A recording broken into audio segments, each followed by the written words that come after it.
Revelaciones sorprendentes de la Virgen del Carmen para el final de los tiempos.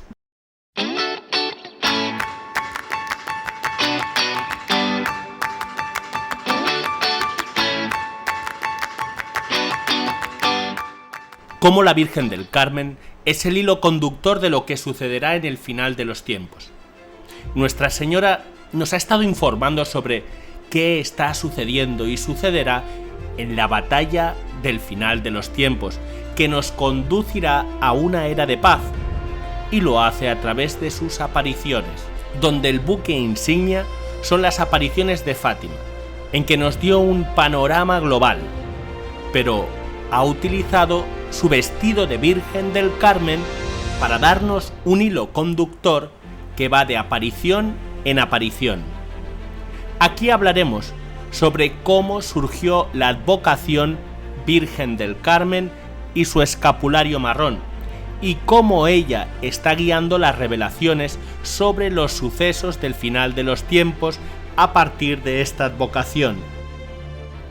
En diversos mensajes de Jesús y María han quedado claro dos cosas.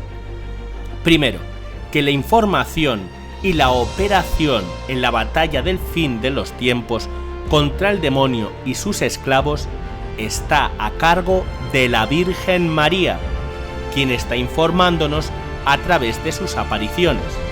Y segundo, que la aparición insignia es Fátima, donde está resumida la información sobre los principales sucesos. El demonio va a tratar de tomar el mundo a través del comunismo, va a atacar a la Iglesia y se va a infiltrar en ella. Habrá una gran apostasía. Dios va a intervenir. Va a haber una gran confrontación que incluirá desastres en la naturaleza. Y al final triunfará el Inmaculado Corazón de María y se otorgará al mundo una época de paz. Y si miramos más en detalle, descubrimos que el hilo conductor ha sido mediante la Virgen del Carmen. Nuestra Señora del Carmen nació en el Monte Carmelo, donde hoy está Haifa, en el norte de Israel, en Galilea, precisamente donde nace el cristianismo. Recordemos que a Jesús le decían el Galileo. En ese lugar, el profeta Elías desafió a los sacerdotes del dios pagano Baal. Propuso que cada uno rogara a su respectivo dios para invocar la lluvia, porque habían tenido 3 años de sequía. Los partidarios de Baal sacrificaron un novillo en medio de oraciones, pero su dios no mandó fuego para asarlo.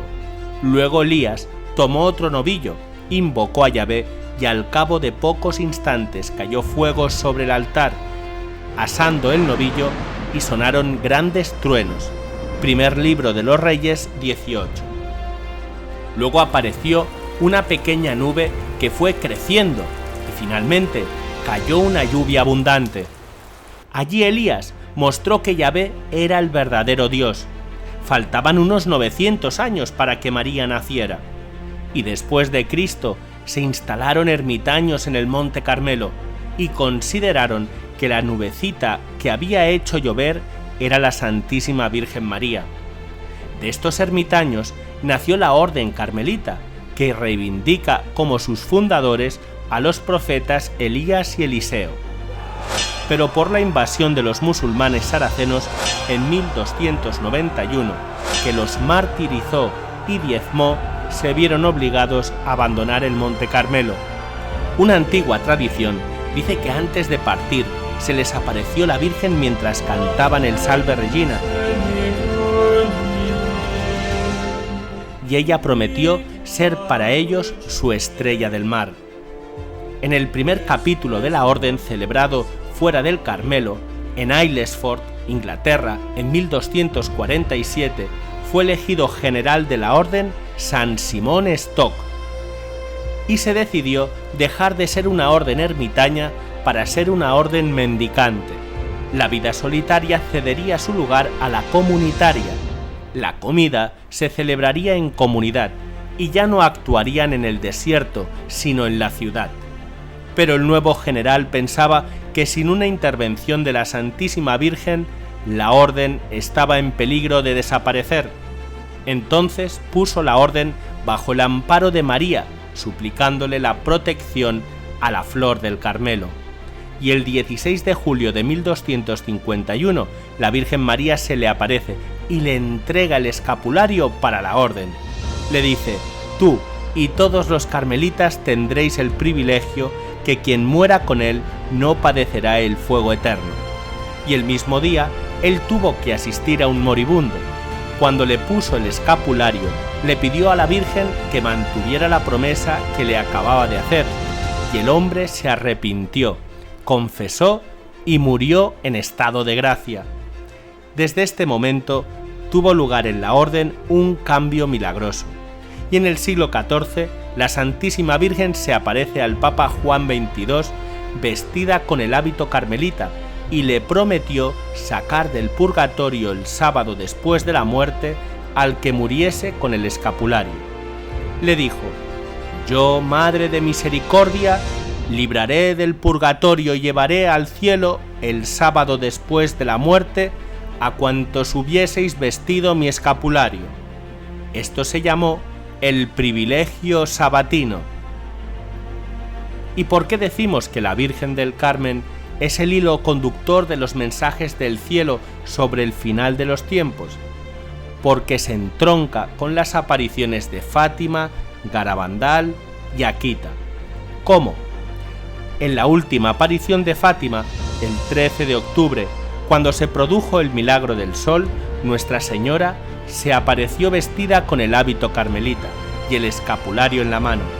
Fue así, después que Nuestra Señora desapareció en el firmamento, los pastorcitos contemplaron a San José con el niño Jesús y a Nuestra Señora envuelta en un manto azul.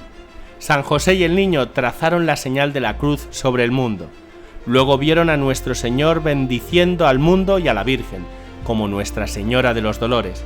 Y al final, esta aparición se desvaneció y vieron a Nuestra Señora una vez más, pero esta vez como Nuestra Señora del Carmen. Más tarde, Lucía se volvería religiosa carmelita e interpretaría que la devoción del escapulario agradaba a la Virgen y deseaba que se propagara. Pero también ambas apariciones se entroncan con las apariciones de Garabandal.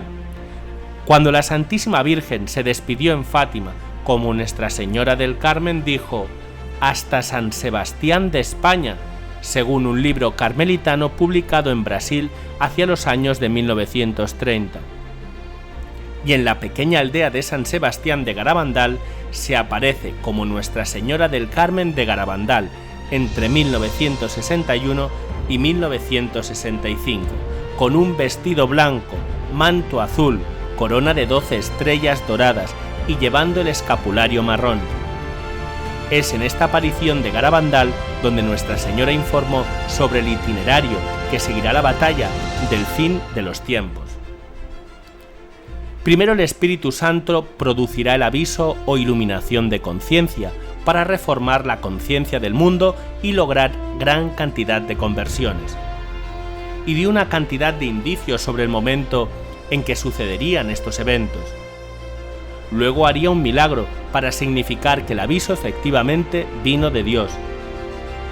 Finalmente vendría el castigo, cuya intensidad dependerá de la respuesta al aviso. Y por último está la conexión de las apariciones de Akita con las de Fátima. Por un lado, el último mensaje de Akita, el más importante de todos, se produjo un 13 de octubre de 1973, misma fecha que el último mensaje de Fátima.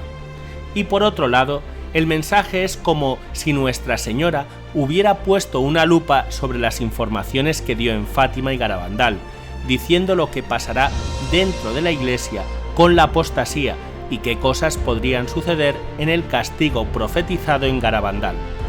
En junio de 1988, el cardenal Joseph Ratzinger, prefecto de la Congregación para la Doctrina de la Fe, dio un juicio definitivo en favor de las apariciones de Akita, considerándolas auténticas y dignas de ser creídas, y dijo: el mensaje de Akita es el mensaje de Fátima, Por eso se le llama popularmente la Fátima de Oriente.